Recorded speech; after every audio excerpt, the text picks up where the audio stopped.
Hindi lahat ng tao maniniwala sa'yo. That is true. No matter how good you are, successful you are, not everyone will believe you.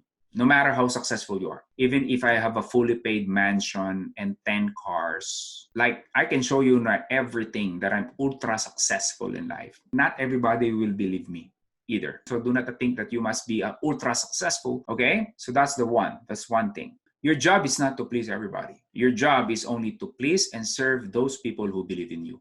Period. Marami na po ako natulungan mo this side. Marami na people made millions. But look at my ads. Like, people still call me a scam. Call me another guru naman niya. Sus, pagkakitaan ka lang niya. Ganyan. Move on. No matter what you do. No matter what you do. I remember, I'll be honest, nung umpisa, I have my own business. Selling ebooks and digital products, right? So I sell ebooks, Christian market. Not business related, not money related. Relatively successful. It's quite okay. But then I entered the Philippine market and I start talking about business and money. Doon po ko nakakita ng mga messages sa kapwa mo pa, mga Filipino, mga really nasty, bad messages.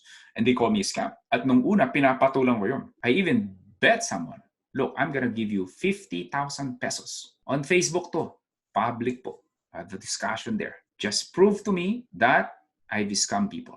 I-screenshot mo tong message na to para meron kang proof na I said it. Obviously, wala silang maipakita, right? People will hate you for whatever reason. May mga customer ako na bumili ng product ko, hindi nagbago buhay nila, sisisihin ako. Tama ba yon? Kayo, question ko, tama ba yon? Yes or no? Bumili ng produkto ko, hindi in-apply ang napag-aralan. Hindi nagbago ang buhay niya, sinisi ako. Kasalanan ko ba? Right? So, people will panahon pa ni Ebat Adan yun, magturo eh. Wait, before you go, do not forget to click that red subscribe button below. Appreciate it. Thank you for watching.